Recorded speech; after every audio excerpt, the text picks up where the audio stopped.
Hello. हमने अपने पिछले लेक्चर्स पे ये देखा था कि इंटीजर्स एंड होल नंबर्स क्या होते हैं। ये भी देखा था कि उनसे रिलेटेड प्रॉपर्टी क्या होती हैं और उनसे रिलेटेड किस टाइप के क्वेश्चंस एग्जाम्स में पूछे जाते हैं।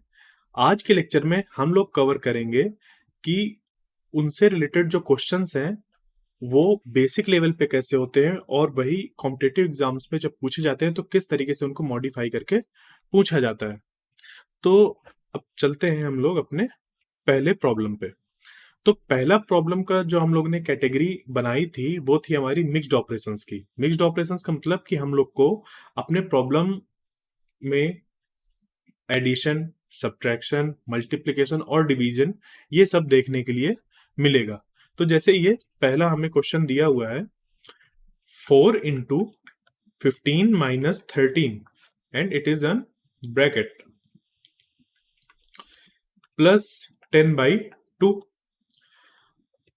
इसका सॉल्यूशन अगर हमें करना है तो हमें बॉड मास रूल के बारे में जानकारी होनी चाहिए।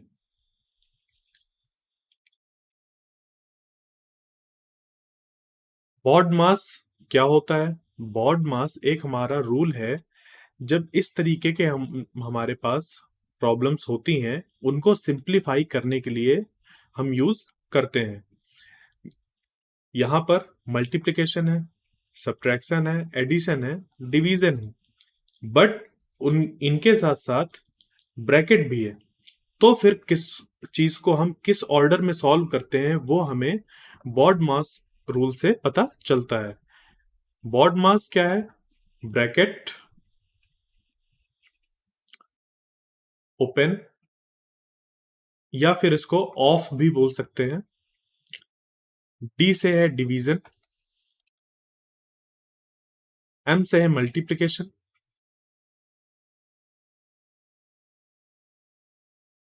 ए से है एडिशन एंड एस से है सब्ट्रैक्शन।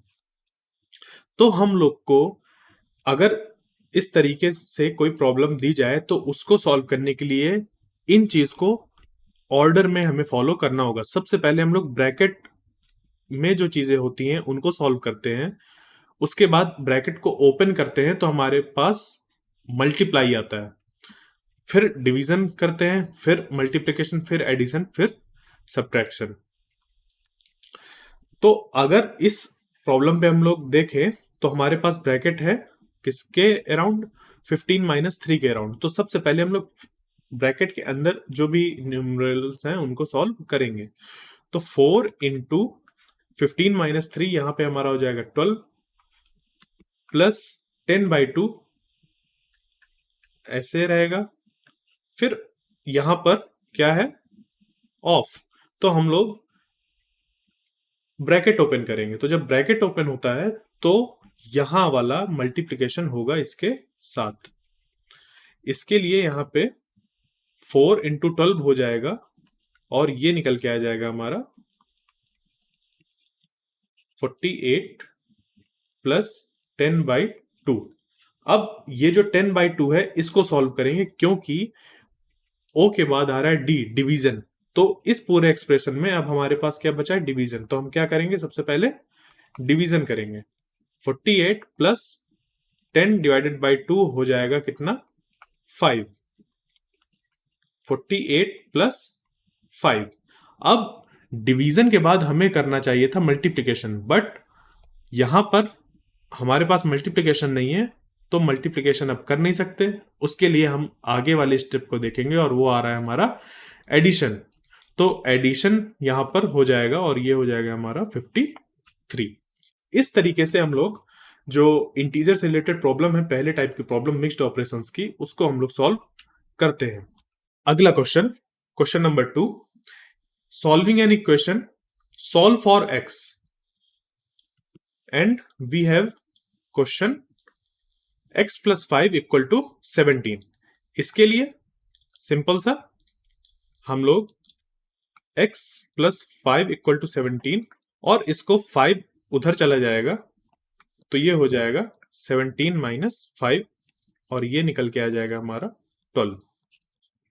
ठीक है, आगे प्रॉब्लम नंबर 3। मिक्स्ड इक्वेशन के ऊपर प्रॉब्लम है ये, और यहाँ पे हमें z के लिए सॉल्व करना है, यानी कि हमें z की वैल्यू फाइंड करनी है। इसके लिए हम लोग z वाले जो टर्म्स हैं उनको एक साइड पे ले जाएंगे और बाकी जो टर्म्स हैं उनको एक तरफ ले जाएंगे। तो 3z plus 7 equal to 22 minus 5z, अगर ऐसा है हम लोग के पास तो देख यहां पर 3z और 5z इनके साथ z है, मतलब 3 और के साथ और -5 के साथ z है मल्टीप्लिकेशन में। तो ये वाले जो टर्म है इनको हम लोग एक तरफ ले जाएंगे। तो अगला स्टेप जो होगा वो हो जाएगा 3z, जबकि ऐसा जाता नहीं है ये, इसको हम लोग एक्चुअली शॉर्टकट यूज करते हैं हम, बट एक्चुअल क्या होता है, एक्चुअल ऐसे होता है 3z plus 7 equal to 22 minus 5z है अगर, और हम लोग को इधर से 5z हटाना है तो उसके लिए हमें क्या करना पड़ेगा, 5z इधर ऐड करना पड़ेगा। अब इस पूरी इक्वेशन पे वैल्यू चेंज ना हो इसके लिए हम लोग को इधर फिर से 5z ऐड करना पड़ेगा। तो ये 5z कैंसिल आउट होके हो जाएंगे 0, तो हम लोग के पास बचेगा 22 और ये 3z प्लस 7 प्लस 5z, फिर ये 5z और 3z मिलके हो जाएंगे 8z, और यहां पे आ जाएगा 7 और 22। अब हमें इस तरफ से 7 हटाना है, तो 7 हटाने के लिए हमें क्या करना पड़ेगा, 7 सब्ट्रैक्ट करना पड़ेगा, और इस पूरी इक्वेशन की वैल्यू चेंज ना हो इसलिए हम लोग को इस तरफ 7 ऐड करना पड़ेगा, सॉरी -7 ऐड करना पड़ेगा। तो यहां से ये और ये 0 हो गए और ये हमारा बचा 8z इक्वल टू, ये यहाँ पे माइनस होगा तो आ जाएगा 15, और z इक्वल टू 15/8 हमारा आंसर निकल के आ जाएगा। अब इस तरीके से तो एक्चुअल हम लोग के सॉल्यूशंस होते हैं, बट जल्दी करने के लिए हम लोग क्या करते हैं, सीधे बोलते हैं कि -5z इस तरफ प्लस में आ जाएगा और 7 राइट हैंड साइड में चला जाएगा माइनस में, तो ये निकल के आ जाएगा 15 इस तरफ, और ये हो जाएगा 8z, और z इक्वल टू 15/8 हमारा आंसर निकल के आ जाएगा। तो इस तरीके से हम लोग क्वेश्चंस को सॉल्व करते हैं। प्रॉब्लम 4 पे हम लोग को देखना है कि आने वाले टर्म्स क्या होंगे। यहां पे हमें चेक करना है कि आने वाले टर्म्स क्या होंगे। तो इसके लिए हमें ये जानना जरूरी है कि ये जो सीरीज है इंटीजर्स की, ये कैसे प्रोसीड हो रही है, इसका इस नंबर के साथ कैसा रिलेशन है, इसका इस नंबर के साथ रिलेशन कैसे है, वैसे ही हम सब में रिलेशन चेक करेंगे। उसके बाद उसी रिलेशन को फॉलो करते हुए हम आगे वाला नंबर निकालेंगे, फिर इससे ये वाला नंबर निकालेंगे। इसके लिए हम लोग अगर देखें यहाँ पर तो ये क्या लिखा हुआ है, ये है यहाँ पे हमारा 6, फिर 13, फिर 24, फिर 39 और 58।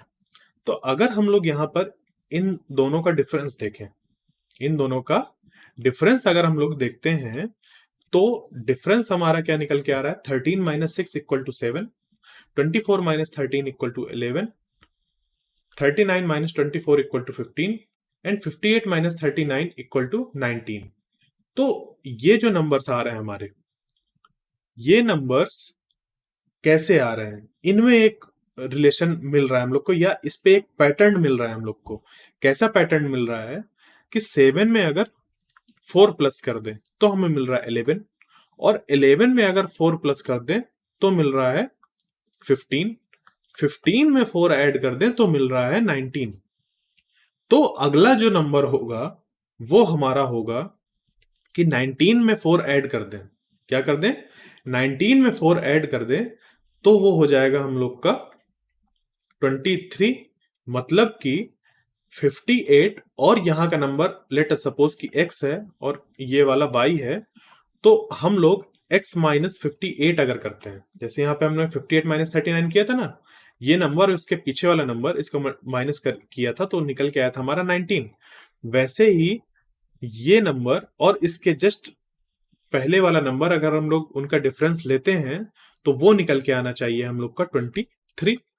तो यहाँ पर हमें इसको सिंप्लीफाई करना पड़ेगा और ये 23 प्लस 58 हो जाएगा और ये हम लोग का आंसर निकल के आ जाएगा 81। तो ये जो नंबर है वो हम लोग का हो जाएगा 81। ठीक, सेम अगला नंबर फाइंड करने के लिए हम लोग लगाएंगे कि ये 23 पे हम लोग को 4 ऐड करना है तो आगे वाले नंबर का जो डिफरेंस है वो हमें पता चल जाएगा।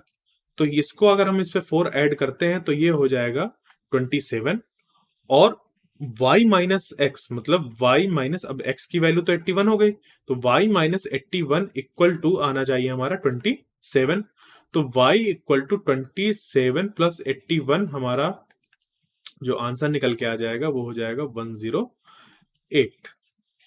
तो y इक्वल टू हमारा निकल के आ गया 108। मतलब कि ये जो सीरीज है हमारी, इसका जो नंबर हमें अगला मिलेगा वो यहाँ पे हो जाएगा 81 और इसके आगे वाला जो नंबर होगा वो हो जाएगा 108। ठीक, चलते हैं अगली प्रॉब्लम पर, प्रॉब्लम नंबर 5। अब इस प्रॉब्लम पे हम लोग को सेम वैसे ही करना है जैसे पिछली प्रॉब्लम पे किया था। पहले हम लोग को देखना है कि यहाँ पे क्या कोई ऐसा पैटर्न फॉलो हो रहा है जिसको हम लोग यूज करते हुए आगे वाले नंबर्स को फाइंड कर सके। उसके लिए पहले हमें यहाँ पर कोई एक पैटर्न ढूंढना होगा। हमारे पास एक पैटर्न होगा तभी हम यहां पर क्या आने वाला है वो प्रिडिक्ट कर सकते हैं या उसको फाइंड कर सकते हैं। तो यहां पर जो निकल के आ रहा है उसके लिए अगर हम लोग देखें तो ये क्या दिया हुआ है हमारा, पहला ये 2 स्क्वायर है, जैसे यहाँ पे लिखा हुआ है ये 2 स्क्वायर है। फिर अगला जो था वो 3 स्क्वायर था, मतलब कि 4 9 16 25 36। इस तरीके से हमें ये प्रॉब्लम दी हुई है और इसका हमें अगला टर्म निकालना है। तो अगर देखा जाए तो ये 4 जो है वो है 2 इसका स्क्वायर, 9 है 3 स्क्वायर, 16 है 4 स्क्वायर, 25 है 5 स्क्वायर, 36 है 6 स्क्वायर। तो यहाँ पे क्या आ रहा है हम लोग के पास,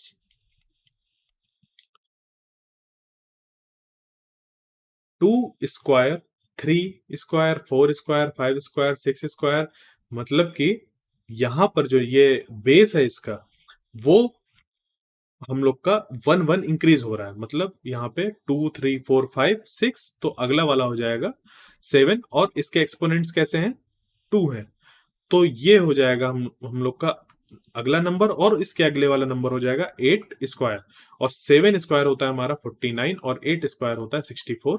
इस तरीके से जो हमें आंसर मिलेगा वो मिल जाएगा 7 स्क्वायर इक्वल टू 49 और उसके आगे वाला 64 और हमारी जो सीक्वेंस है वो ऐसे पूरी कंप्लीट हो जाएगी।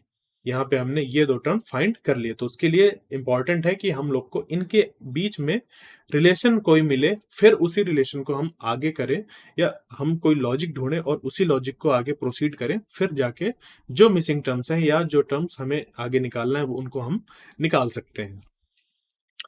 अब चलते हैं अगले क्वेश्चन में, प्रॉब्लम नंबर 6 पे। इस प्रॉब्लम नंबर 6 पे सेम वैसा ही क्वेश्चन है। हमें यहाँ पे एक पैटर्न ढूंढना होगा कि यहाँ पर किस तरीके से ये नंबर इससे रिलेटेड है, ये नंबर इससे रिलेटेड है, ये नंबर इससे रिलेटेड है, ये कैसे रिलेटेड है। वो अगर हमें रिलेशन पता चल जाएगा तो फिर हम लोग आगे वाले नंबर्स को फाइंड कर सकते हैं। ये 50 दिया हुआ है, ये 46 है, 43 41। तो 50 से 46 जा रहे हैं तो कितना कम कर रहे हैं, 4। यहाँ पे क्या कर रहे हैं, -4। अब 46 से 43 जा रहे हैं तो यहाँ पे क्या कर रहे हैं हम लोग, -3। 43 से 41 जा रहे हैं, यहाँ पे कर रहे हैं -2। अब यहाँ पर जब हम लोग 41 से 40 पे जा रहे हैं तो कर रहे हैं यहाँ पे -1। तो इस लॉजिक के अकॉर्डिंग यहाँ पर 40 से आगे जब हम लोग जाएंगे तो यहाँ पे हमें माइनस जो है हमारा -1, उस पे फिर एक हमें ऐड कर देना है प्लस। देखिए यहाँ पे क्या हो रहा है, इनके बीच में अगर हम लोग रिलेशन देखें कि ये कैसे चेंज हो रहा है, ये तो हम लोग ने देख लिया कि ये ऐसे चेंज हो रहा है कि -4 -3 -2 -1, बट ये आपस में कैसे चेंज हो रहा है। -4 से -3 मतलब +1 किया तो हमें मिला -3, -4 में क्या किया, +1 किया तब हमें मिला -3, -3 में +1 किया मिला -2, -2 में +1 किया मिला -1। इसी तरीके से -1 पे जब हम लोग +1 करेंगे तो ये हो जाएगा 0, मतलब कि 40 में हमें 0 माइनस करना है, तो 40 में जब 0 माइनस करेंगे तो वो कितना हो जाएगा हमारा, 40 ही रहेगा। अब उसके बाद 40 में हम लोग को फिर 1, जो यहाँ पे हमारा 0 निकल गया था उस पे हम लोग को फिर 1 ऐड करना है, तो 1 ऐड करने का मतलब हो जाएगा +1, और ये +1 हम लोग को इसमें ऐड कर देना है 40 में, तो ये बन जाएगा हमारा 41। ठीक है, ये इस तरीके से ऐसा निकल के आया कि 50 और इसमें 4 का डिफरेंस, 46 43 में 3 का, 2 का और 1 का। और इसी तरीके से हम लोग जब आगे बढ़ते जाएंगे तो हमें अगला वाला टर्म जो होगा वो मिल जाएगा 40, और उसके अगला वाला टर्म मिल जाएगा 41, जैसे कि हम लोग ने निकाल लिया था। ठीक है, इसके आगे वाला टर्म भी यहाँ पे हमारा 41 मिल जाएगा। ठीक है, क्योंकि यहाँ पे हमें 2 टर्म्स फाइंड करने थे। ठीक है, क्लियर। अगला क्वेश्चन, प्रॉब्लम नंबर 7। इसमें हम लोग के पास है 5, 10, 17, 26, 37। फिर यहाँ पर हमें 2 नंबर्स फाइंड करने हैं कि आगे इनमें क्या आएगा। तो अगर इसको हम लोग देखें तो इनका डिफरेंस जो आ रहा है वो आ रहा है 10 - 5 = 5, 17 - 10 = 7, 26 - 17 = 9, एंड 37 - 26 = 11। तो ये जो नंबर्स हैं, ये इनके बीच में कैसा रिलेशन आ रहा है हमें ये भी देखना है, क्योंकि सेम डिफरेंस नहीं आ रहा, इन डिफरेंस में भी इंक्रीमेंट हो रहा है। और ये कैसे इंक्रीमेंट है, +2 का। ये कैसे इंक्रीमेंट है, +2 का। तो इसके अकॉर्डिंग जो अगला वाला टर्म आएगा वो क्या हो जाएगा, +13, मतलब कि 37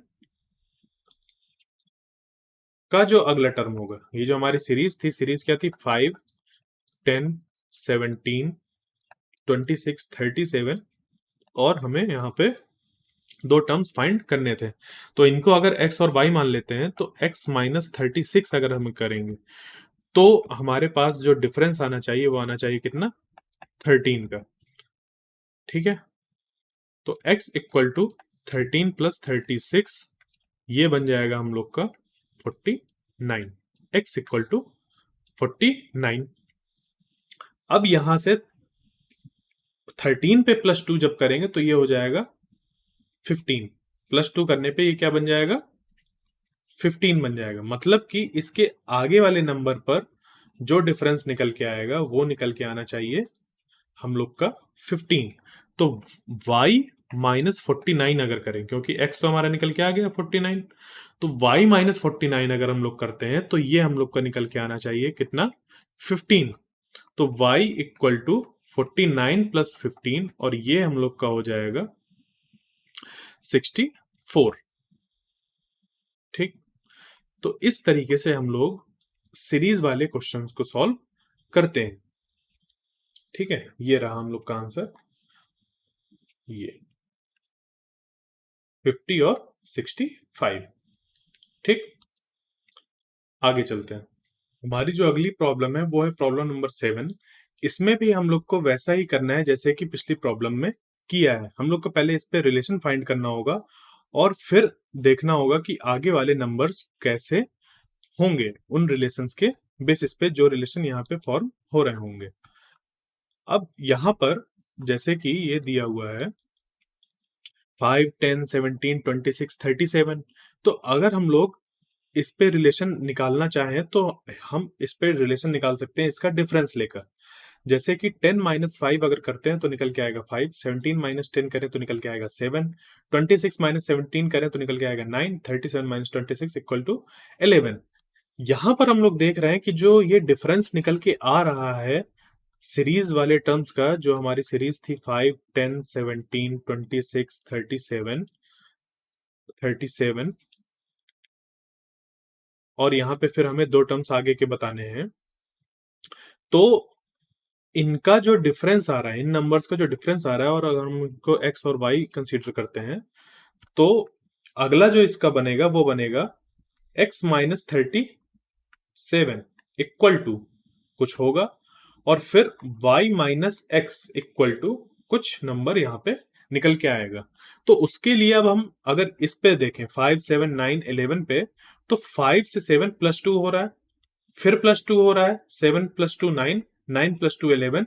तो उस चीज के अकॉर्डिंग, उस लॉजिक के अकॉर्डिंग हम लोग का 11 + 2 हो जाएगा यहाँ पर 13, और 13 + 2 हो जाएगा 15।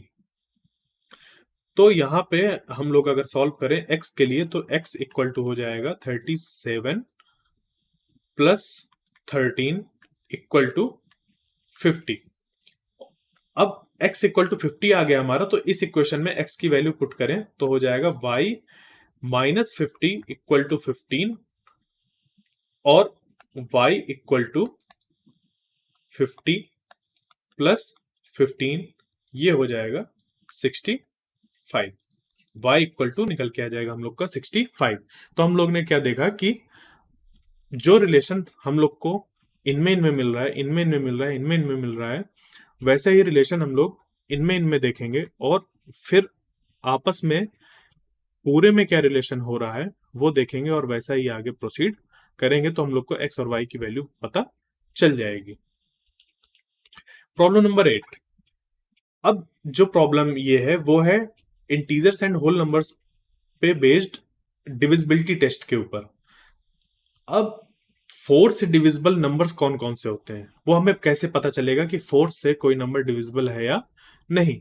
तो 4 से डिविजिबिलिटी चेक करने के लिए एक रूल होता है, हमारे पास कितना भी बड़ा नंबर हो, जैसे A B C D E F G, कुछ इतने टर्म्स का अगर हमारे पास नंबर है, तो उसके जो लास्ट 2 डिजिट है, कैसे लास्ट 2 डिजिट्स हैं, वो अगर 4 से डिवाइड हो जाए, क्या हो जाए, वो अगर 4 से डिवाइड हो जाए, तो हम कह सकते हैं कि पूरा का पूरा नंबर 4 से डिवाइड होगा। तो सेम यहां पर हम लोग देखेंगे कि 777 के जो लास्ट 2 डिजिट हैं 77, क्या वो 4 से डिवाइड हो रहे हैं।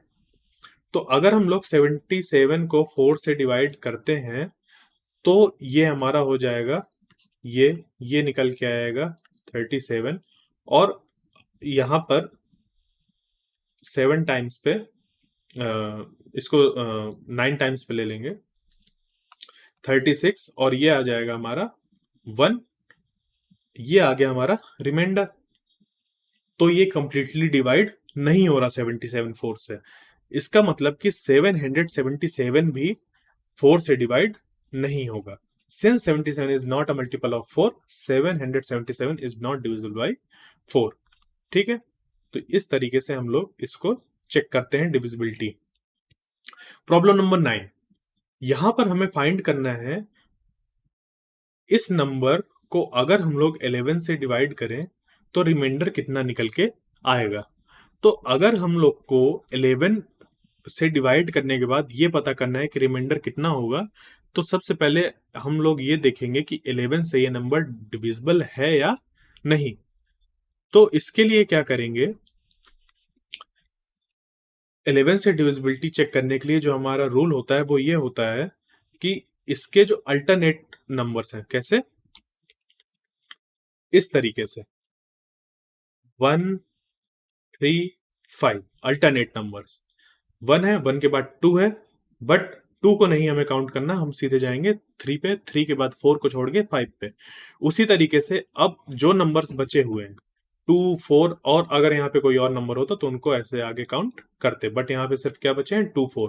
तो एक ग्रुप हम लोग का बन जाएगा 1 3 5 का, उनको ऐड करेंगे तो ये हो जाएगा 1 + 3 + 5 = 9, और बचे जो नंबर हैं वो हो गए 2 और 4, उनको ऐड करेंगे तो वो हो जाएगा 6। तो एक हम लोग का बन गया 9, और बाकी जो दो नंबर्स थे उनका सम हो गया 6। अब 9 और 6 का हम लोग कैलकुलेट करेंगे डिफरेंस, तो 9 माइनस 6 इक्वल टू हो गया 3। जो 3 है वो 11 से डिविजिबल नहीं है। जो 3 है वो 11 से डिविजिबल नहीं है। इसका मतलब कि ये जो हमारा पूरा नंबर है वो 11 से डिवाइड नहीं होगा। ये पूरा नंबर हमारा 11 से डिवाइड नहीं होगा। ठीक। और अगर हमें इसको 11 से डिवाइड करना है तो इसके जो डिजिट्स हैं वो ऐसी होनी चाहिए कि उनका जब हम लोग अल्टरनेट वे में ऐसे ऐसे लेकर एडिशन करें, फिर जो बाकी नंबर्स बचे हैं उनका एडिशन करें और उनको माइनस कर दें, तो जो आंसर हम लोग का निकल के आ रहा है वो या तो 0 आना चाहिए या फिर 11, 22, 33, 44, 55, मतलब कि 11 से डिविजिबल नंबर्स आने चाहिए। जो उनका इन दोनों का डिफरेंस जो आना चाहिए दोनों ग्रुप्स का, वो 0, 11, 22, 33, 44 इस तरीके से कुछ आने चाहिए। प्रॉब्लम नंबर 10, हम लोग को यहाँ पे चेक करना है कि ये 3 से डिविजिबल है या नहीं। तो 3 से डिविजिबिलिटी चेक करने के लिए जो हम लोग का रूल होता है वो ये होता है कि जितना भी हम लोग हमारे पास नंबर है उन सब की डिजिट का सम कर दें। क्या कर दें? उन सब में जो डिजिट है उनको ऐड कर दें। जैसे कि अगर एक छोटा नंबर लेते हैं 1 and 2, 12, और हम लोग को पता है कि 12 3 से डिविजिबल होता है, 3 4 टाइम्स 12।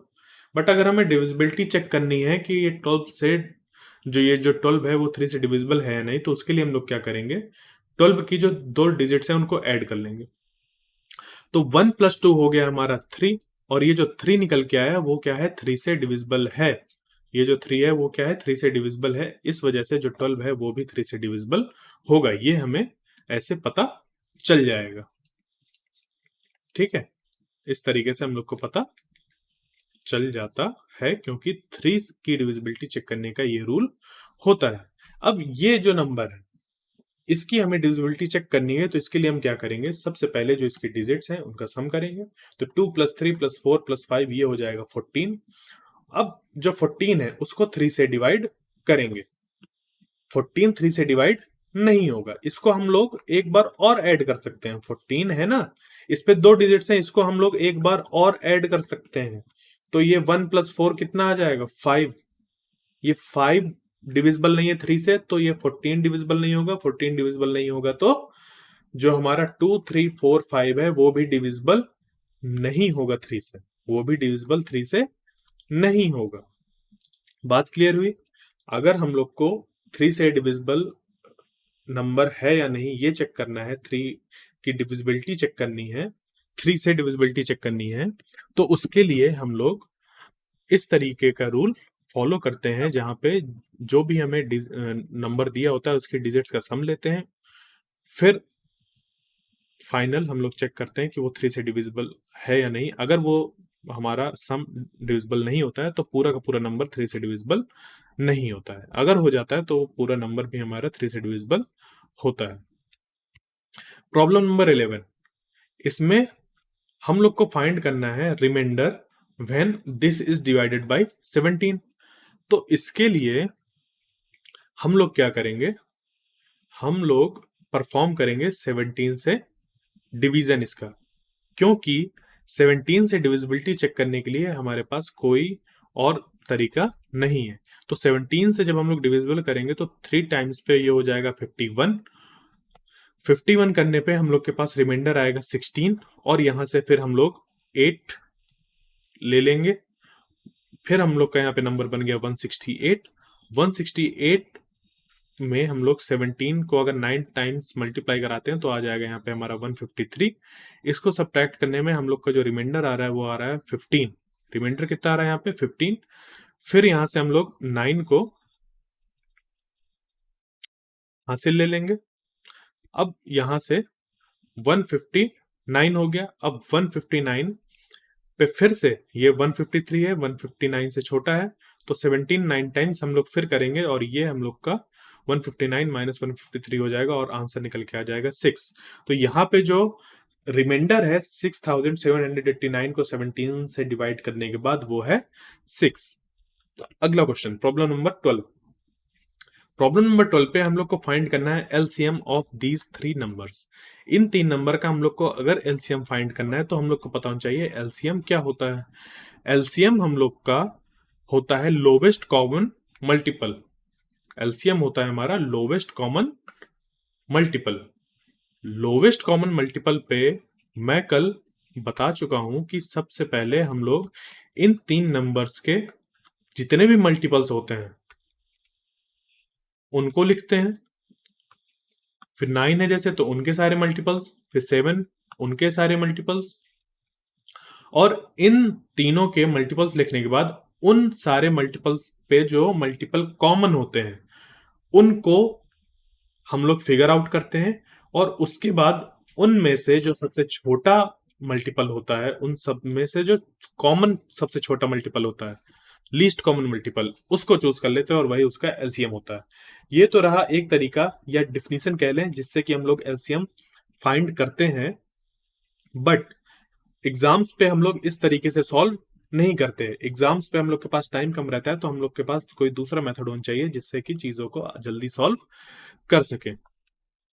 तो यहां पर हम लोग क्या करते हैं, प्राइम फैक्टराइजेशन मेथड का यूज करते हैं। प्राइम फैक्टराइजेशन में क्या करते हैं, हम लोग इन सारे नंबर्स के प्राइम फैक्टर्स लिखते हैं। तो 7 का जो प्राइम फैक्टर होगा वो हो जाएगा 7। 9 का प्राइम फैक्टर्स हो जाएंगे 3 इंटू 3, और 14 के प्राइम फैक्टर्स हो जाएंगे 2 इंटू 7। 2 भी प्राइम है, 7 प्राइम, 3 प्राइम, ये प्राइम और ये भी प्राइम। तो इसके बाद अब हम लोग देखेंगे कि इन सब में से कॉमन कौन कौन से हैं। तो 7 यहां पर नहीं है 7, और यहां पर है 7, तो इन कॉमन में से 7 एक बार बाहर हम लोग इसको नोट कर लेंगे।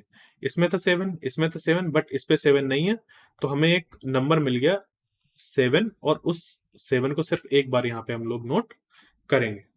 उसके बाद 3 3 को अगर हम लोग देखें तो 3 सिर्फ यहां पर आ रहा है और यहां पर आ रहा है, ना तो यहां पर है ना तो यहां पर है।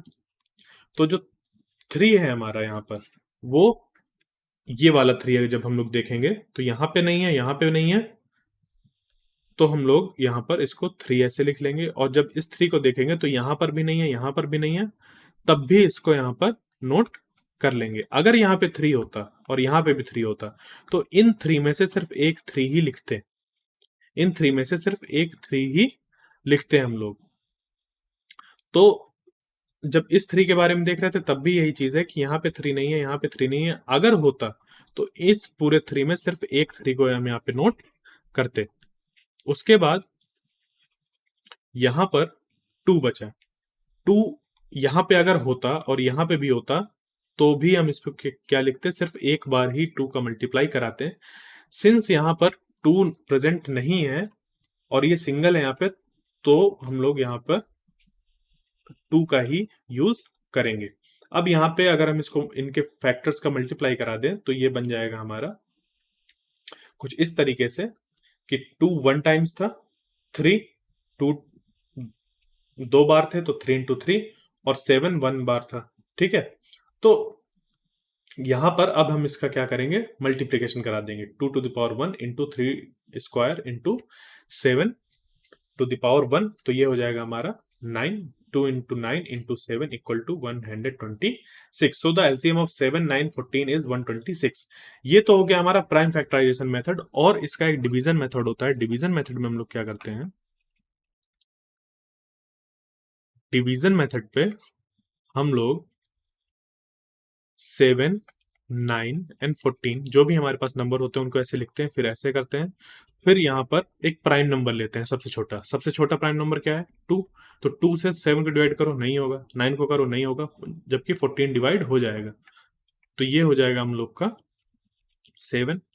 उसके बाद यहां पर अब 2 से बड़ा क्या है, 3 है, 4 है, तो 3 का यूज करेंगे अगर हम लोग, तो 7 तो डिवाइड होगा नहीं, 9 डिवाइड हो जाएगा तो आ जाएगा 3, फिर 7 नहीं डिवाइड होगा, 7 हो गया। उसके बाद फिर 3 का यूज करेंगे क्योंकि 3 अभी यहाँ पे दिख रहा है हमें, तो ये 7 डिवाइड होगा नहीं, 7 को ऐसे ही छोड़ देंगे। और ये 3 को डिवाइड करेंगे तो हो जाएगा 1, और ये 7 को डिवाइड करेंगे तो ये आ जाएगा यहाँ पे 7, यहाँ पे डिवाइड नहीं होगा मतलब। उसके बाद इसका अगला जो प्राइम नंबर है वो है 5, तो 5 यहाँ पे क्योंकि कोई नंबर है नहीं, तो यहाँ पे हम लोग डायरेक्ट लेंगे 7, तो 7 टाइम्स ये 1 टाइम्स 7 हो जाएगा ये यहाँ पर, फिर ये 1 ऑलरेडी था तो ये वैसा का वैसे ही रहेगा, और 7 फिर 1 टाइम्स हो जाएगा। तो ये हमारे पास निकल के आ गया ये 2 3 3, इनका हम लोग प्रोडक्ट लेंगे तो ये हम लोग का निकल के आ जाएगा 126। तो इस तरीके से हम लोग भी एलसीएम फाइंड करते हैं, और इस मेथड को हम लोग कहते हैं डिवीजन मेथड। वो था हम लोग का प्राइम फैक्टराइजेशन मेथड। अगली प्रॉब्लम नंबर 13। प्रॉब्लम नंबर 13 में हम लोग को फाइंड करना है जीसीडी। जीसीडी क्या होता है? जीसीडी का एक और नाम होता है जिसको हम लोग कहते हैं हाईएस्ट कॉमन फैक्टर। क्या कहते हैं? Highest common factor. Highest common factor find करने के लिए हमें ये पता होना चाहिए कि फैक्टर क्या होते हैं, कॉमन फैक्टर क्या होते हैं, और हाईएस्ट कॉमन फैक्टर क्या होता है। तो जो फैक्टर है, फैक्टर का मतलब ये है कि ऐसे कौन कौन से नंबर्स हैं जो 20 को डिवाइड करते हैं। तो 20 को डिवाइड करने वाले जो नंबर्स हैं उनकी कोई लिस्ट होगी, 25 को डिवाइड करने वाले की कोई लिस्ट होगी, और 30 को डिवाइड करने वाले नंबर्स की कुछ लिस्ट होगी।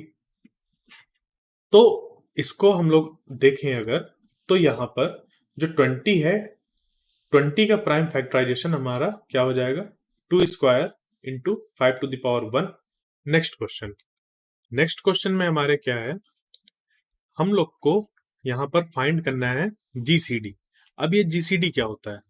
जीसीडी एक्चुअल इसको हम लोग एचसीएफ भी कहते हैं, और जीसीडी का मतलब होता है ग्रेटेस्ट कॉमन डिवाइजर, और इसी को हम लोग क्या कहते हैं? हाईएस्ट कॉमन फैक्टर भी कहते हैं। हाईएस्ट कॉमन फैक्टर अगर हम लोग को फाइंड करना है तो उसके लिए हमें पता होना चाहिए फैक्टर क्या होते हैं, कॉमन फैक्टर क्या होते हैं, फिर उसमें से हम लोग चूज करते हैं हाईएस्ट कॉमन फैक्टर क्या होता है। तो 20 के अगर हम लोग फैक्टर देखें, फिर 25 के फैक्टर देखें, और 30 के फैक्टर देखें, तो 20 का जो फैक्टर है सबसे पहले है 2, उसके बाद 4, फिर 5, फिर 10, फिर 20। इसी तरीके से 5 के जो फैक्टर हैं वो है 5, फिर इसका कोई फैक्टर नहीं है, उसके बाद सीधे आ जाता है 25, फिर यहां पर 30 का जो कॉमन 30 का जो फैक्टर है वो हो जाएगा हम लोग का 2, फिर 3, फिर 5, फिर 6, फिर 10, फिर 15, फिर 30। तो इनमें ये हमारे निकल के आ गए इसके फैक्टर्स, ये इसके फैक्टर्स, ये 30 के फैक्टर्स। अब ये जो हम लोग के नंबर्स हैं इनके फैक्टर्स तो हमें पता चल गए, बट एचसीएफ फाइंड करने के लिए हम लोग को चाहिए कॉमन फैक्टर्स, फैक्टर्स के बाद कॉमन फैक्टर्स। तो इनमें से कॉमन फैक्टर कौन कौन से हैं वो चूज करेंगे अगर हम लोग, तो 5 5 5, उसके बाद कोई कॉमन फैक्टर है ही नहीं, उसके बाद कोई कॉमन फैक्टर है ही नहीं, तो 5 ही है हमारा हाईएस्ट कॉमन फैक्टर। पहली बात तो एक ही कॉमन फैक्टर निकल के आया, और उसमें से भी 5 जो है वो हाईएस्ट हो गया। इससे आगे हम लोग कोई कॉमन, इससे बड़ा कोई कॉमन फैक्टर ढूंढ ही नहीं सकते। तो 5 जो हो जाएगा वो इन तीनों नंबर्स का हाई एचसीएफ हो जाएगा, हाईएस्ट कॉमन फैक्टर हो जाएगा, या फिर जीसीडी हो जाएगा इन तीनों नंबर्स का। ये तो थी डिफिनीशन। इसके साथ साथ इसको दूसरी तरीके से फाइंड करने के लिए प्राइम फैक्टराइजेशन मेथड से हम लोग इसको कैसे फाइंड करेंगे वो देखते हैं। तो 20 का अगर हम लोग प्राइम फैक्टराइजेशन करें तो ये हो जाएगा 2 square into 5 to the power 1, मतलब ये है इसका कि 2 इंटू 2 इंटू 5, ये 5 स्क्वायर का मतलब 5 इंटू 5, 5 बाई 25, और ये है 2 इंटू 3 इंटू 5, इस तरीके से ये है 3 2 6, 6 5 30। अब इनमें से जो हम लोग को फाइंड करना है वो सेम चीज फाइंड करनी है, कॉमन फैक्टर। क्या फाइंड करने हैं? Common factor. तो यहाँ पे 5 क्या है? कॉमन है, इसके अलावा कोई भी कॉमन नहीं है, तो 5 हमारा क्या हो जाएगा? Highest common factor. अगर यहाँ पे 3 होता इंटू ऐसे, और यहाँ पे भी इंटू 3 होता, तो हम लोग 3 को भी काउंट करते और ये हम लोग का हो जाता 15।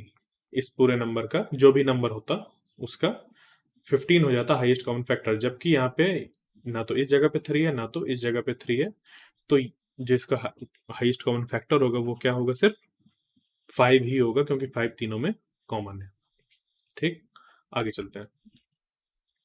प्रॉब्लम नंबर 14, हम लोग को 12, 16 एंड 20 का एलसीएम फाइंड करना है। तो इसके लिए हम लोग क्या करेंगे, इसके लिए सेम मेथड, 12 का हम लोग प्राइम फैक्टर्स निकालेंगे, तो 2 square into 3 to the power 1। 16 का प्राइम फैक्टर्स, तो 16 equal to 2 to the power 4। 20 के लिए 2 square into 5 to the power 1। अब उसके बाद हम लोग इसके क्या करेंगे, हाईएस्ट पावर वाले जो प्राइम फैक्टर्स हैं उनको हम लोग निकालेंगे। तो 2 टू द पावर 4 कितना हो गया, 16। 3 टू द पावर 1, ये हम लोग का निकल के आया है 12 से, और 5 टू द पावर 1 ये वाला हम लोग का निकल के आया है 20 से। ये जो 2 टू द पावर 4 है वो निकल के आया हम लोग का 16 से। तो यहां पर जो एलसीएम हो जाएगा वो हो जाएगा हम लोग का इन फैक्टर्स का मल्टीप्लिकेशन, वो हो जाएगा हम लोग का इन फैक्टर्स का मल्टीप्लिकेशन। तो 2 to the power 4 into 3 to the power 1 into 5 to the power 1, ये हो जाएगा 2 टू द पावर 16 हो जाएगा, ये 3 हो जाएगा, ये 5 हो जाएगा, और ये हम लोग का मल्टीप्लाई होकर बन जाएगा 240। तो 12, 16 और 20 का जो एलसीएम होगा वो हम लोग का हो जाएगा 240। अगला क्वेश्चन, यहाँ पे हम लोग को फिर से जीसीडी फाइंड करना है। जीसीडी क्या होता है वो मैं अभी बता कर आ रहा हूँ। तो यहाँ पर जीसीडी फाइंड करने के लिए सेम प्रोसेस हम लोग को फॉलो करनी है। हम लोग को सबसे पहले इसके प्राइम फैक्टर्स निकालने हैं। 27 का ये हो जाएगा, 45 का ये हो जाएगा, 15 का ये हो गया 3 to the power 1 into 5 to the power 1। 27 का हो जाएगा 3 टू द पावर 3, मतलब 3 क्यूब, 3 इंटू 3 इंटू 3, 3 3 9, 9 3 27, ये हो गया हम लोग का। 45 equal to 3 to the power 2 into 5 to the power 1, और ये हो जाएगा हम लोग का 9 इंटू 5, ये हो गया हमारा 45। इसके आगे हम लोग के स्टेप कुछ इस तरीके से होंगे। यहां पर जो 3 टू द पावर 1 है वो क्या है, सबसे कम है और इनमें कॉमन है, तो ये हम लोग का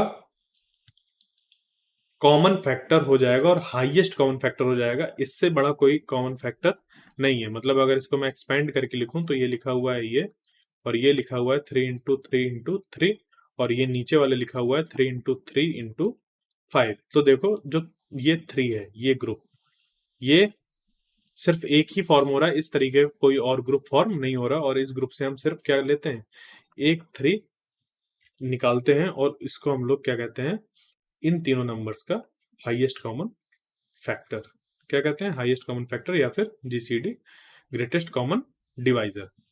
ठीक, आगे प्रॉब्लम नंबर 16, हम लोग को फाइंड करना है 6 के फर्स्ट 6 मल्टीपल्स।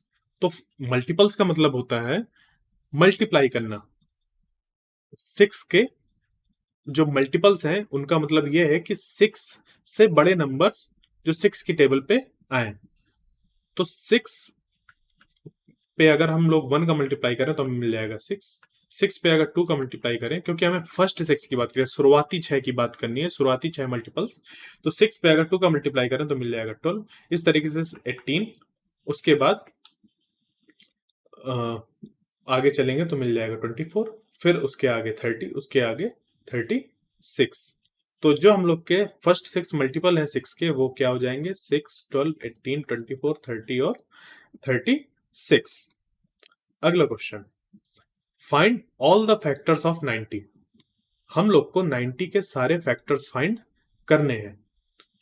इसके लिए हम लोग क्या करेंगे, सबसे पहले डिवाइड करेंगे 1 से। तो 90 1 से 90 टाइम्स पे डिवाइड हो जाएगा, तो 1 एक हमारा फैक्टर हो गया। उसके बाद 90 को 2 से डिवाइड करके देखेंगे तो 90 2 से 45 टाइम्स पे डिवाइड हो जाएगा, तो हमारे फैक्टर्स हो गए 1 और 2। 90 फिर 3 से डिवाइड हो जाएगा, तो हम लोग के फैक्टर्स हो जाएंगे 1 2 3। फिर हम लोग 90 को 4 से अगर डिवाइड करके देखें तो वो 4 से डिवाइड नहीं होगा, तो वो हम लोग का फैक्टर नहीं होगा, 4 90 का फैक्टर नहीं होगा। जबकि 90 को अगर 5 से हम लोग डिवाइड करते हैं तो 18 टाइम्स पे 90 डिवाइड हो जाता है 5 से, और इस तरीके से 5 90 का एक फैक्टर हो जाएगा।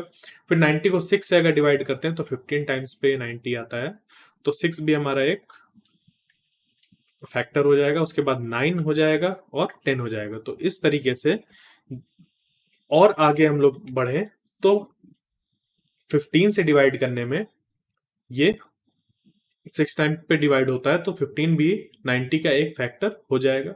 उसके बाद 18 भी एक फैक्टर होगा, क्योंकि 18 से 5 टाइम्स पे 90 डिवाइड हो जाता है कंप्लीटली।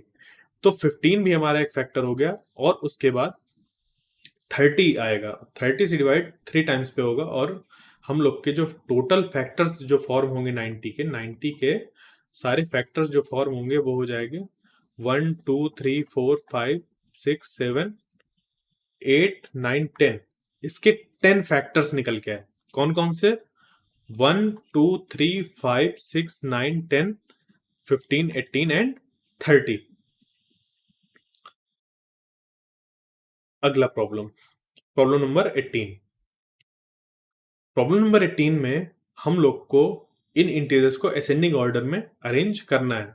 तो ये जो इंटीजर्स हैं हम लोग के, इनमें से सबसे छोटा कौन है? क्योंकि असेंडिंग ऑर्डर का मतलब होता है कि सबसे पहले छोटा आएगा, फिर उससे बड़ा आएगा, फिर उससे बड़ा आएगा, फिर उससे बड़ा, फिर उससे बड़ा। अब यहाँ पे असेंडिंग ऑर्डर नंबर्स की बात हो रही है, इंटीजर्स को हम लोग को असेंडिंग ऑर्डर में लगाना है। इसका मतलब कि ऐसा इंटीजर जिसकी वैल्यू सबसे छोटी है वो सबसे पहले आएगा, फिर उसके बाद कोई और, फिर कोई और, फिर कोई और। तो इनमें से अगर हम लोग सबसे छोटे नंबर की बात करें तो वो है हम लोग का 850। उसके बाद उससे बड़ा है 870। उसके बाद है 890। तो इसको अगर हम लोग अरेंज करते हैं तो ये हो जाएगा हम लोग का सबसे छोटा 850, फिर 870, 890, फिर 910, फिर 930। इस तरीके से ये जो हम लोग के नंबर्स थे वो असेंडिंग ऑर्डर में अरेंज हो गए। Problem number 19। प्रॉब्लम नंबर 19 में क्या दिया हुआ है वो पढ़ते हैं। A basketball game started at 6 PM and ended at 7:30 PM। How long did the game last? तो हम लोग को बताना है कि जो गेम है वो कितने टाइम तक चला। इसके लिए हम लोग को क्या फाइंड करना है? ये एक्चुअली एक वर्ड प्रॉब्लम है। एक रियल वर्ड पे जो प्रॉब्लम होती है उसको हम लोग शब्दों में, वर्ड यहाँ पे वर्ड वाला है, ठीक है, WORD वाला है, वर्ड प्रॉब्लम। तो जो रियल वर्ड में, रियल वर्ड मतलब ये वाले की बात कर रहा हूं मैं, वर्ड, रियल वर्ड पे जो प्रॉब्लम्स होती हैं हम लोग की, सिचुएशंस जो आती हैं, उसको हम लोग वर्ड के फॉर्म पे रिप्रेजेंट करते हैं। फिर उससे हम लोग इंफॉर्मेशन को निकालते हैं, मैथमेटिक्स करते हैं और आंसर बताते हैं कि क्या उसका आंसर होगा, क्या सॉल्यूशन होगा। ठीक है, तो अब यहाँ पर ये 6:30 चालू हुआ, 7:30 में खत्म हुआ। इसका मतलब कि हम लोग को यहाँ पे क्या निकालना होगा? डिफरेंस निकालना होगा एंड टाइम और स्टार्ट टाइम के बीच में। तो एंड टाइम क्या था हमारा? 7:30, और स्टार्ट टाइम क्या था? 6 PM। तो इनका जो डिफरेंस निकल के आ जाएगा वो निकल के आ जाएगा 130 आवर्स, मतलब कि 1 hour and 30 minute। So the basketball game lasted for 1 hour and 30 minutes। अगला problem, David earn ₹8 per hour। How much money did he earn after working for 7 hours? तो ये भी जो प्रॉब्लम है वो हम लोग का किस तरीके की प्रॉब्लम है? वर्ड प्रॉब्लम है। तो वर्ड प्रॉब्लम पे हम लोग को सेम वैसा ही फॉलो करना होता है जैसे पिछले क्वेश्चन में करके आए हैं, कि हम लोग को देखना है कि इसमें क्या इंफॉर्मेशन है, उसको निकालना है, उसका यूज करना है, फिर मैथमेटिकल ऑपरेशन लगाने हैं, उनको सॉल्व करना है। तो David earn ₹8 per hour। How much money did he earn after working for 7 hours? 1 घंटे में उसको 8 रुपए मिलते हैं, तो 7 घंटे काम करके कितना मिलेगा? इसको हम लोग क्या कर सकते हैं, अगर पहले घंटे में 8, फिर उसके अगले घंटे में 8, फिर अगले घंटे में 8, इस तरह करते करते हम इसको 7 बार ऐड करें। क्या करें? 7 घंटे का 7 बार ऐड करें। तो हम लोग को आंसर मिल जाएगा। या फिर ये भी कर सकते हैं कि 8 into 7, क्या कर सकते हैं 8 into 7, जैसे आगे किया है हम लोग ने कि multiply the hourly rate by the number of hours worked. तो यहां पे हमारा रेट क्या है, ₹8 पर आवर, ₹8 पर आवर्स।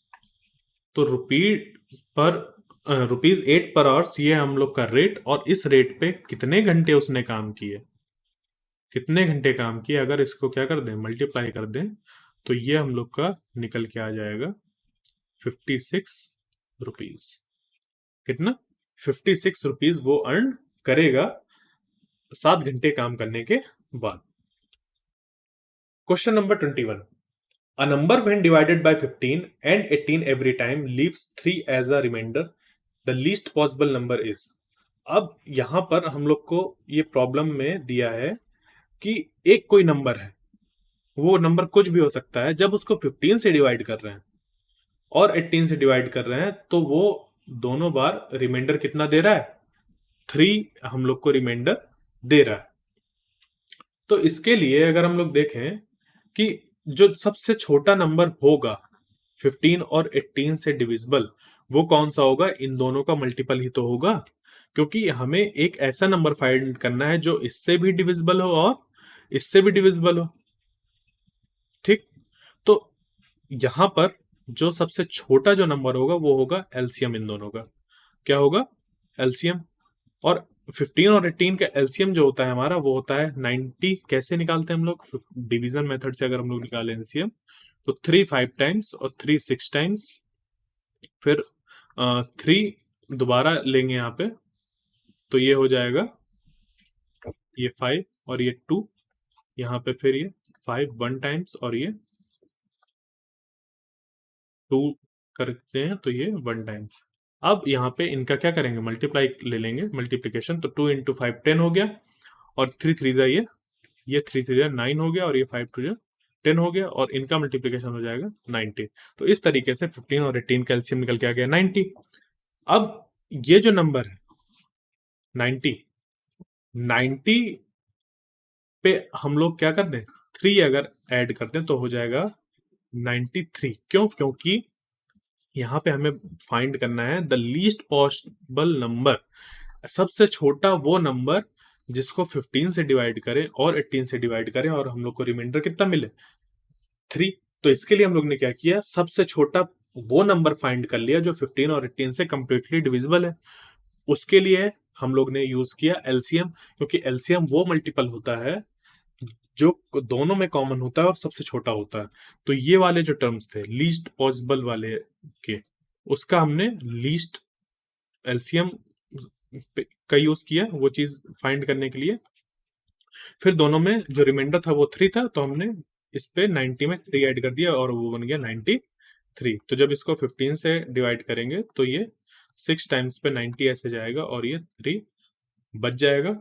और जब हम लोग 18 से डिवाइड करेंगे 93 को तो ये हो जाएगा हम लोग का 5 टाइम्स पे, और ये 9 और ये 3 टाइम्स 3 रिमाइंडर बच जाएगा। अगला question, problem 22, what is the least value of x so that the number 8x 5215। मतलब यहां पर देखें अगर इसको तो ये लिखा हुआ है 8 lakhs, फिर यहाँ पे ये 1000 वाला है तो x 5215। अब इसको बोल तो सकते नहीं यहाँ पे क्योंकि हमें यहाँ पे कोई नंबर पता नहीं है, तो हमें वही चीज हम फाइंड करनी है। तो इसको कैसे फाइंड करेंगे, इन्होंने यहाँ पे दिया है कि ये जो नंबर है वो ऐसा नंबर है, x की यहाँ पे वैल्यू ऐसी है कि ये पूरा का पूरा नंबर 9 से डिविजिबल हो जाता है। और 9 से डिविजिबल होने की जो कंडीशन है वो ये है कि इन सारे नंबर्स का जो सम होना चाहिए वो 9 से डिविजिबल होना चाहिए। कैसे, आगे देखते हैं। जैसे कि 8x 5215 है तो हमें ऐड करना पड़ेगा इनकी सारी डिजिट्स को। तो 8 + x + 5 + 2 + 1 + 5 इक्वल टू हो गया 21 + x। और ये जो निकल के आया है नंबर, ये पूरा एक नंबर है, एक। तो ये जो नंबर निकल के आया है ये कैसा होना चाहिए, 9 से डिविजिबल होना चाहिए।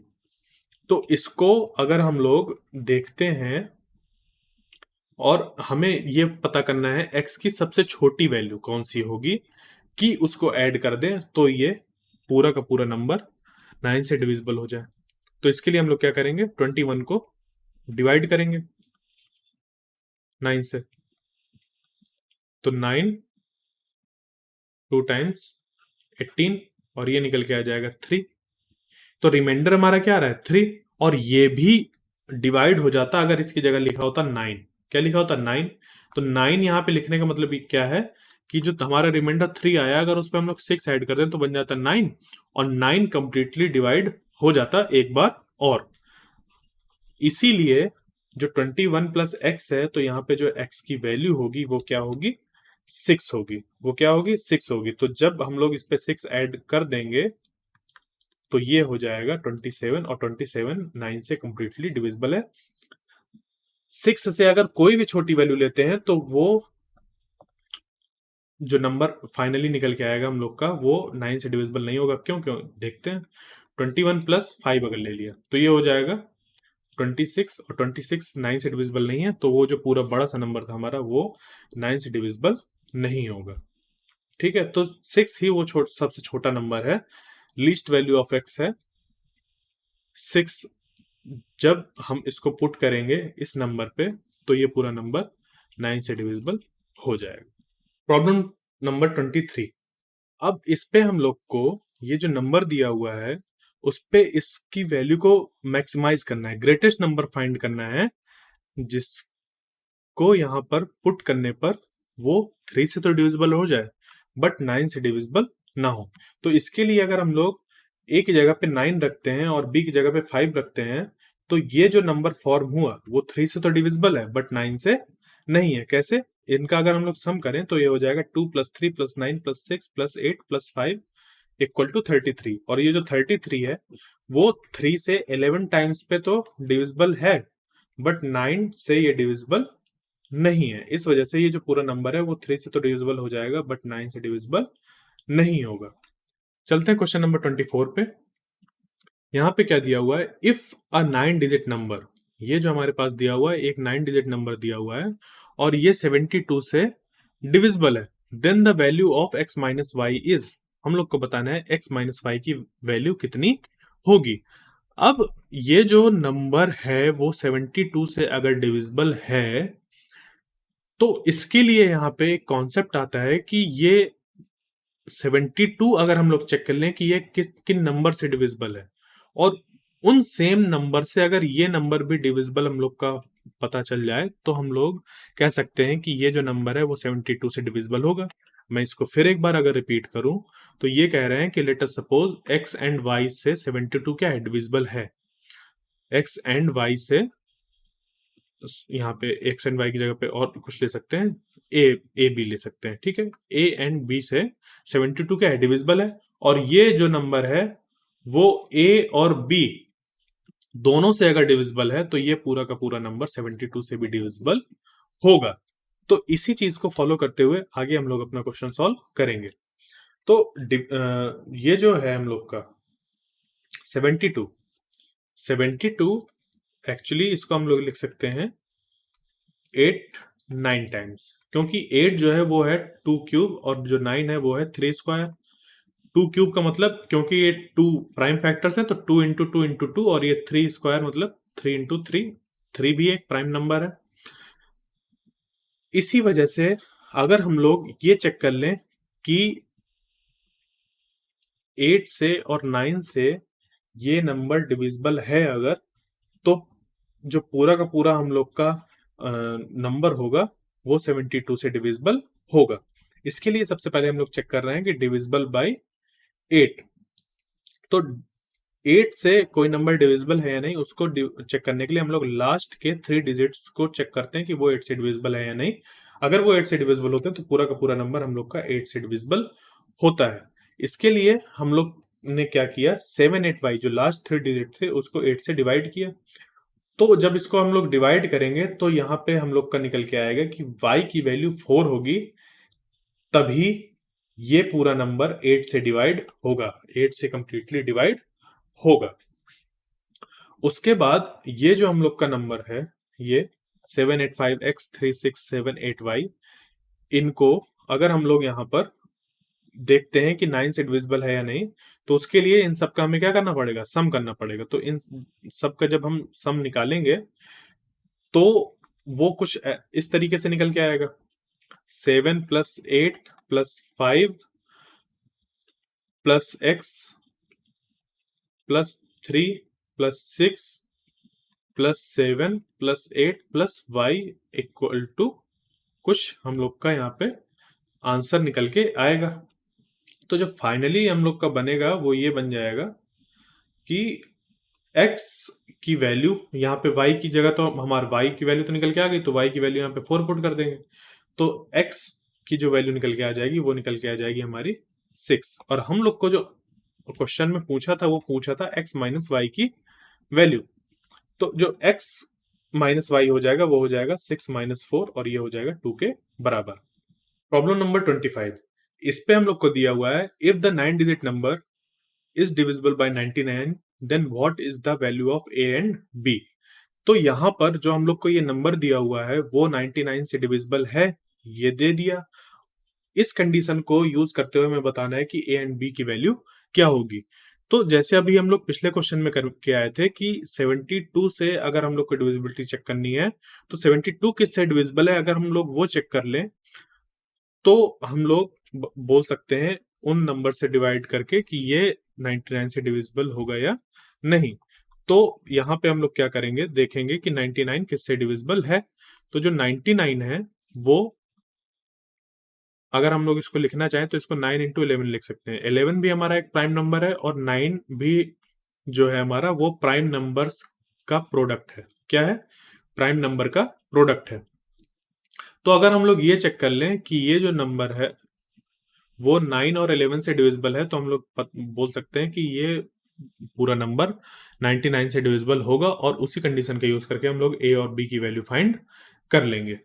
तो ये जो नंबर है इस पे सबसे पहले देखेंगे कि ये 9 से डिविजिबल है कैसे है। ठीक है, 8 + 4 + 7 + 5 + 6 + 3 + 9 + a + b इक्वल टू ये हो जाएगा 42 + a + b।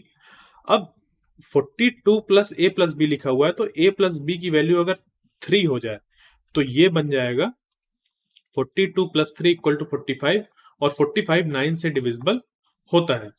अगर 42 पे 12 ऐड कर दे तो ये हो जाएगा हम लोग का 54, और जो 54 होता है वो भी 9 से डिविजिबल होता है 6 टाइम्स पे, और ये होता है 5 टाइम्स पे डिविजिबल। तो जो a + b की वैल्यू है वो 3 हो सकती है या तो उससे बड़ी 12 हो सकती है। 11 से डिविजिबिलिटी चेक करने के लिए हम लोग क्या करते हैं, जो भी हम लोग के पास नंबर दिया होता है उनकी डिजिट्स का हम लोग अल्टरनेट ऑर्डर में उनके डिजिट्स को सम करते हैं। तो वैसा जब हम करेंगे तो हमें मिल जाएगा एक ग्रुप ये और बाकी बचे नंबर्स का ग्रुप ये हो जाएगा, उनका हम लोग लेते हैं डिफरेंस। तो ये चीज निकल के आ जाएगी यहाँ से b + 30 - a + 12। इसको जब हम लोग सॉल्व करेंगे तो ये हो जाएगा b - a + 18। ये हो जाएगा हम लोग का b - a + 18। अब यहां से ये चीज निकल के आती है कि b - a की जो वैल्यू है वो क्या होनी चाहिए, 4 होनी चाहिए, तभी ये क्या बन जाएगा 4 + 18, ये हो जाएगा 22, और 22 11 से डिविजिबल होता है। तो इस तरीके से जब b - a की वैल्यू 4 होगी तो ये पूरा का पूरा नंबर 11 से डिविजिबल हो जाएगा। तो हम लोग के पास दो कंडीशन निकल के आ गई कि a + b हमारा 12 होना चाहिए और b - a 4 होना चाहिए। तो जब इनको हम लोग सॉल्व करेंगे तो हम लोग को मिल जाएगा a की वैल्यू 4 और b की वैल्यू 8। इस तरीके से हम लोग इस क्वेश्चन को सॉल्व करते हैं। आज हम लोग ने देखा कि इंटीजर्स एंड होल नंबर से रिलेटेड किस किस तरीके के प्रॉब्लम्स एग्जाम्स में पूछे जाते हैं। वर्ड प्रॉब्लम पूछी जाती है, सीरीज एंड सीक्वेंस के प्रॉब्लम पूछे जाते हैं, एचसीएफ एंड एलसीएम के प्रॉब्लम पूछे जाते हैं। तो इन सब को हम लोग ने यहाँ पर कवर कर लिया है। Thank you.